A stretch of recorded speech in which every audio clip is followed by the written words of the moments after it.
Olga. Hello, Olga. How are you? Hello, I'm Nate. Fine, thanks. Could you please tell us something about you? My name is Olga. I'm from Russia.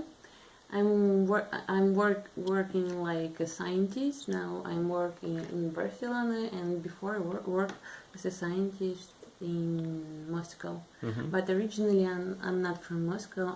I'm from Tula. It is city near the Moscow. It's around 200 kilometers away from Moscow. Nice. And could you tell us something about some of the trips, low-cost trips you have done in your past life? I have traveled to a few countries like United States, Germany, Austria, Switzerland, Finland, Turkey. But I think the most impressive place what I have visited it was Brazil. Brazil. Mm-hmm.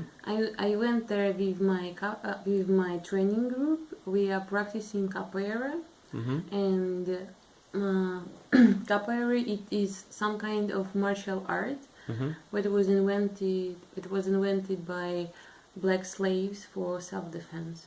Mm-hmm. It's nice. And do you think that Russia is a good country for traveling on a budget? Yes, for sure.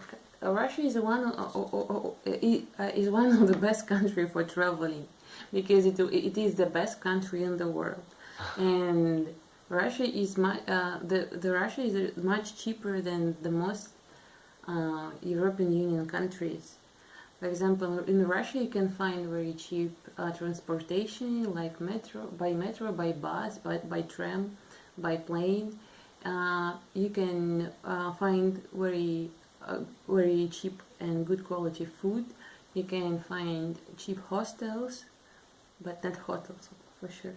And there you can meet a lot of travelers from different countries or different part of Russia, Mm-hmm. and exchange your experience. Mm-hmm. Nice. And what places do you recommend to visit in Russia? Oh, Russia is a very big country, but I think the most famous places are Moscow and St. Petersburg Mm-hmm. because it's one of the biggest cities. Mm-hmm.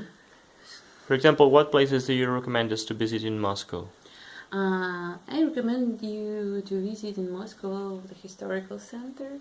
It includes Kremlin, Red Square, St. Basil Cathedral, big theater. It is Russian opera. It's Moscow opera, um, and all these historical buildings they're quite close to each other, and you can visit everything just by walking. Mm-hmm. Nice. And do you think is it easy to travel around the country? I think it's quite easy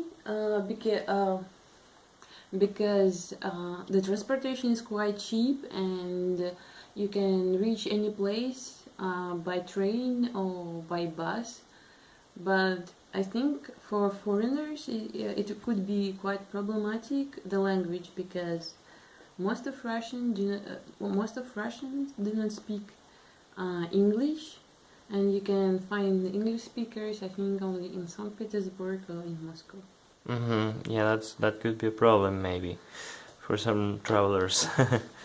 And which is the best season to travel to Russia for you? For you, for me, for foreigners, it depends what they want to see. If they want to see real nice snowy winter, they can come to Russia in winter near the in Mm-hmm. near the Christmas holidays near these dates, Mm-hmm. or in summer. For example, you can visit in summer. You can visit St. Petersburg because in June there is White Night. Mm-hmm. It is because St. Petersburg is near.